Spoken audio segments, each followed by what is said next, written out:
नमस्कार, मैं पल्लवी शर्मा। आप देख रहे हैं अमन न्यूज। थाना शाहीन बाग क्षेत्र में अमन न्यूज ने एक बार फिर किया बड़ा खुलासा। देखिए किस तरह से सरकारी जमीन की सरकारी दीवार को तोड़ा जा रहा है और जबरन कब्जा करके सरकारी जमीन पर अवैध निर्माण किया जा रहा है। सूत्रों की माने तो ये ऐसे ही नहीं हो रहा है, बल्कि शासन प्रशासन की मिली भगत से हो रहा है। क्या भोली भाली जनता को बिरयानी का लालच देकर उन्हें बेवकूफ बनाया जा रहा है। जैसे कि आप लोग जानते हैं कि अमन न्यूज दिल्ली के श्रम विहार में सरकारी जमीन पर तेजी से खुलेआम चल रहे गैर कानूनी तरीके से कब्जे और अवैध निर्माण की जानकारी लगातार सरकार और आप सभी तक पहुंचा रहा है। अमन न्यूज ने पहले भी दिखाया था कि सरकारी जमीन जिसका खसरा नंबर 553 और 554/1 जो श्रम विहार थाना शाहीन बाग के अंतर्गत है, पर हरियाली का खात्मा कर इस सरकारी जमीन पर कुछ भूमाफियाओं द्वारा जबरन कब्जा कर अवैध निर्माण किया जा रहा है। लेकिन अब इसमें अमन न्यूज की खुफिया टीम के जरिए एक बड़ा खुलासा हुआ है। आप भी देखिए कि किस तरह गरीबों को लालच देकर उन्हें झुग्गी झोपड़ी में बसाकर कब्जा कराया जा रहा है।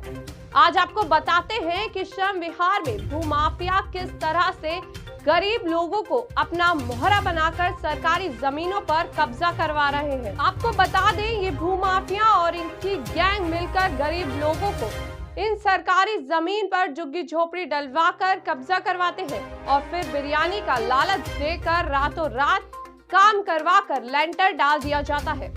फिर मकान बनवाकर उन्हें बेचकर मोटी रकम अपनी जेब में भर लेते हैं और फिर नई जमीन की तलाश में लग जाते हैं।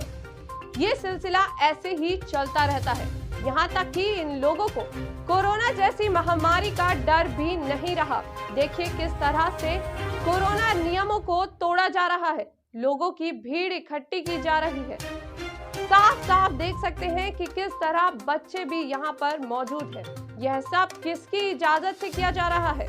क्या इस भूमाफिया को पुलिस प्रशासन का भी कोई डर नहीं, या पुलिस प्रशासन की ही देखरेख में ये काम किया जा रहा है? और अगर ऐसा नहीं है तो क्यों अभी तक शाहीन बाग के एसएचओ साहब ने इन भूमाफियाओं के खिलाफ कोई एक्शन नहीं लिया?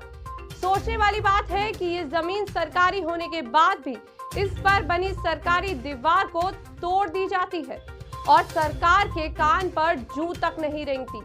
क्यों गरीब लोगों को लालच देकर उनका फायदा उठाया जा रहा है? आखिर क्यों अमन न्यूज की खबर बार बार चलने के बाद और पुलिस को लगातार सूचना देने के बाद भी यह गैर कानूनी कब्जे और अवैध निर्माण जारी है? दिल्ली में इन भूमाफियाओं की गुंडागर्दी कब तक चलती रहेगी? आपको बता दें कि अमन न्यूज ने 2012 में भी इसकी खबर चलाई थी, जिस पर एसडीएम राजीव सिंह परिहार, डीसीपी अजय चौधरी, पूर्व एसीपी दाताराम सुखदेव बिहार, एनएफसी पूर्व एसएचओ सतवीर डागर जामिया नगर और तहसीलदार अजीत सिंह ने तुरंत संज्ञान में लेकर कार्यवाही की और भूमाफियाओं के कब्जे से सरकारी जमीन को मुक्त कराया और सरकार के हवाले जमीन कर दी थी।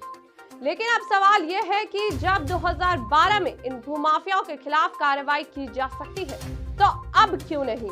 कहां हैं यहाँ के डीएम, एसडीएम, तहसीलदार, पटवारी, डीडीए, एमसीडी के उच्च अधिकारी, सरकार, पुलिस और स्थानीय शाहीन बाग की पुलिस? क्या यह सब नींद से तब जागेंगे जब सरकारी जमीन पर पूरी तरह से कब्जा होकर निर्माण हो जाएगा? आपको यह भी बता दें कि अमन न्यूज की खबर चलने के बाद अमन न्यूज को धमकी दी गई, यहाँ तक कि अमन न्यूज को पैसों का लालच भी दिया गया। लेकिन अमन न्यूज बिकने वाला नहीं है, ना ही किसी के बहकावे में आने वाला है। अमन न्यूज सरकार और जनता तक सच्चाई पहुंचाता रहा है और आगे भी पहुंचाता रहेगा।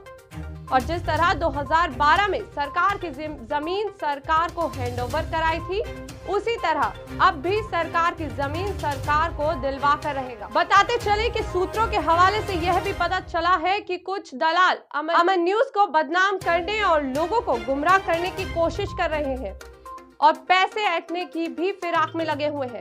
तो आप लोग ऐसे लोगों से सावधान रहें और किसी के बहकावे में ना आएं। फिलहाल के लिए इतना ही। देश और दुनिया की तमाम खबरों से जुड़े रहने के लिए देखते रहिए अमन न्यूज।